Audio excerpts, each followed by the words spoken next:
Well, hello there. How is everyone? I hope you're well. You amazing, amazing, beautiful, wonderful people. It's Sunday. It's Sunday. Supposedly the day of rest, but not for all of us. So, big shout out to all of those who are also not resting. And anyway, you're looking absolutely amazing as we talk about a case, right? The Mike Mansholt case. Now, some of you will have heard of it. Some of you won't have heard of it. Some of you may have seen it over at Wax Unfiltered. Some of you had reached out to me once they had seen it being covered by Wax Unfiltered. I had seen the case and I was looking to do a video on it, and he beat me to the beat me to it. God damn you, Wax. Good job, I love you. So look, for those of you who haven't heard about it, strap yourselves in, probably don't grab yourself a biscuit or something, because it's not something that you want to listen to and eat simultaneously. It's not one of them sort of cases, and you're going to find out why in a second. But some of you will well, why have you attached Jay Slater to this? What is the relevance to it? What's it? What? Two reasons. One of them I'm going to tell you straight away is, look, the Jay Slater case is intriguing. It brings in views. And sometimes a content creator can utilize a topic to enable people to see another topic, which is just as important, utilizing a similar thread. And what is the similar thread in these two cases? I think the issue with the Jay Slater case is one of this. It is, can you trust the authorities in Tenerife to have done a thorough investigation, to care about Jay, to care about what happened? Now, some people will turn around and be like, well, of course they did. They were doing a secret search. And the day before the family-appointed search team was due to go out with their equipment and their dogs and look for Jay, they got results. Other people will be like, that was lucky timing. But this is the question what I have, because some of you who have been around the channel, or all of you who have been around the channel for any length of time, and certainly through the Jay Slater and following it alongside me, will know that my biggest question was, how did law enforcement deem people around Jay Slater, who were some of the last people to see him alive, how were they deemed irrelevant even before Jay Slater was found? That to me has never, ever made sense. And so it comes back to that question. Did law enforcement do their due diligence around the Jay Slater case? Did they treat it like they would have maybe they wouldn't have done. But what I'm saying is, he was a foreigner into the country. He came in, he was a British person. We know that we're seeing it all over the place, where people have pretty much had enough of the Brits coming into their countries like locusts, cockroaches. Do you know what I mean? It's one of those. Did they do their due diligence in this case, or had they already decided how it was going to play out, or did they, like we're going to look at in the Mike Mansholt case in a second, were they hiding things? Did they specifically look to deceive, to be deceptive in what had happened to Jay Slater in order to protect a criminal, dangerous, evil underbelly that is clearly existing inside of this place? So let's look at Mike Mansholt. Some of you will be like, fucking hell, get on with it, mate. Took ages. Bollocks. Seeking answers, the Mike Mansholt story, right? So this detailed article in the Northwest Zeitung tells the story of a father unable to get answers from the Maltese authorities after his teenage son was found dead here in mysterious circumstances. The police are uncooperative and unwilling to investigate more than they feel they must. The Attorney General insists on secrecy. The medical examiner covers up the contradictions in his statement. The inquiring magistrate is powerless, and the victim's family is bewildered. No one gives straight answers. Sound familiar? Read on. We won't read it all word for word, don't worry. I'll paraphrase. How did the Oldenburger Mike Mansholt really die? So in July 2016, 17-year-old Mike Mansholt was found dead in Malta. His body was missing internal organs. The cause of death is unclear. We flew to Malta with Mike's father to look for answers. Yes, you did hear that right. He was missing his internal organs. So it says, Oldenburg, Malta. Okay, I'm renting a bike and driving through Malta today. However, the roads are so steep, I'll send you a photo shortly. You can only walk them up in some parts. With the bike, it's not possible, but it does not matter. It's a sport and challenge, and I like that. The last sign of life of Mike Mansholt was a voice message sent via the messenger service WhatsApp on July 18th. 2016 at 9:41. On July 19th, he did not return the rented mountain bike as agreed. On July 22nd, he did not land at Bremen Airport as expected. Around 10 o'clock on the morning of July 26th, a police search party found Mike's body among the Dingley Cliffs. He was only 17 years old. 4 weeks later, he would have come of age. The cliffs, right? So it's pretty much just talking about the cliffs, and we have a very similar situation to the cliffs around the Jay Slater case. Very, very similar terrain. We'll skip down a little bit.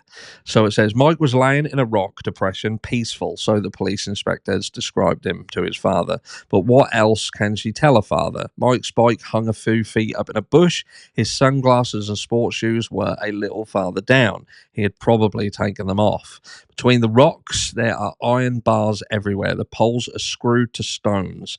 I will leave a link to this article in the description. So anybody who wants to properly read the entire article, please feel free to do so, because we won't be doing it here. The poles are screwed to stones. Food lies on the stones. It is supposed to attract birds. It's a kind of cruel folk sport on Malta, killing birds.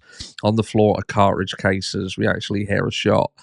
So they're putting food down that brings all the birds in, and then people it's shooting sport, like a shit version of clay pigeon shooting. And it was speculated whether he was accidentally shot, which it goes on to say here. The police quickly came up with a different theory. Mike did not drive down the narrow lanes. He fell off the summit with the rented mountain bike, 29 meters and 80 centimeters from there to the site. So what they're saying is, even though he was found in the lower part in the ravine, they're saying that he weren't cycling down that base bit. He'd come over the top and landed, and that's why his bike was found in a tree. The issue is he didn't have any injuries. There was no injuries noted. Nothing at all. Mike did not crash. His backpack was missing. So it's like saying, well, would that have not been near him? Because that was missing. His GoPro was missing. And it says the coroners found no fractures, no injury, not even major wounds on Mike's body. Nothing. Nothing at all. So if it had fell, how did he fall and not have any injuries? Which is also going to raise some questions over the statement that we made at the beginning. So attention, says Brent Mansholt before he opens the door to the Masida police station. The police here are rude. He knows that.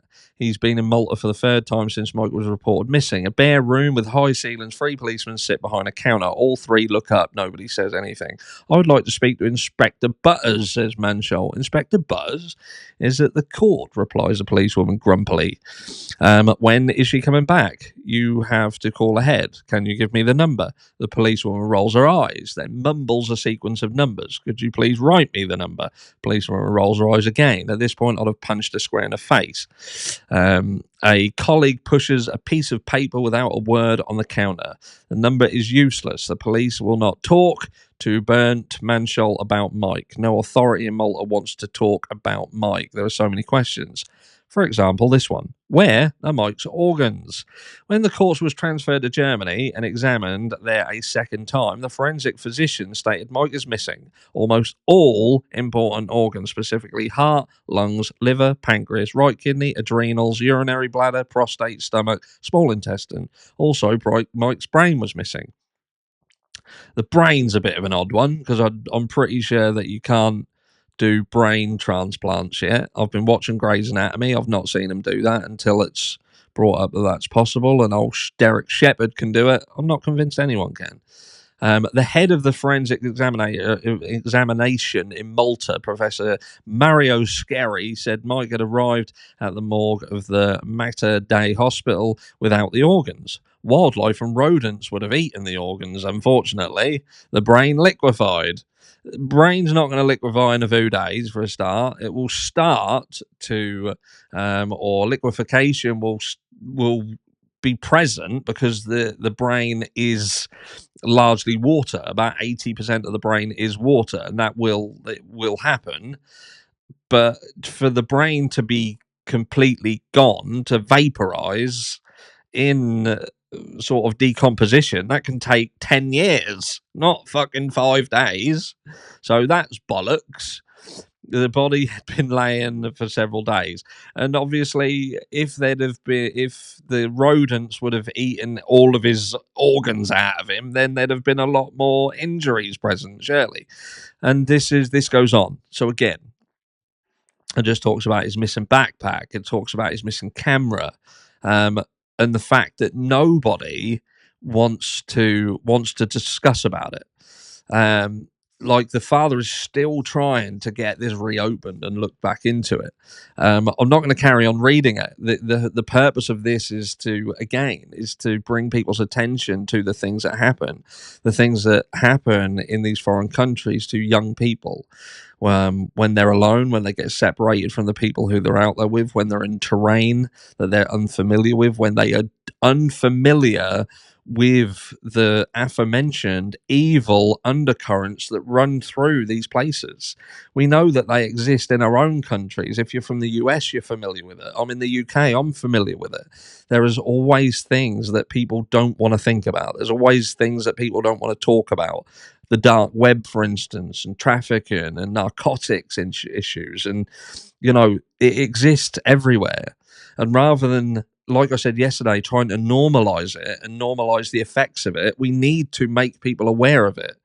We need to bring more attention to these cases. So I ask again, with respect of the Jay Slater case, was Jay Slater case looked at by the local authorities to a degree which would satisfy a family? Should it? I don't think so. Personally, I don't think so. And by stating that people who had spent the last hours of his life with him, to say that they're irrelevant to the investigation, again, I'll say it again, it's indicative of, and this isn't even about pointing the finger at people and saying they did this or they did that. This is about pointing the finger at law enforcement and asking a valid question. How can you deem people to be irrelevant to an investigation, even if they are irrelevant?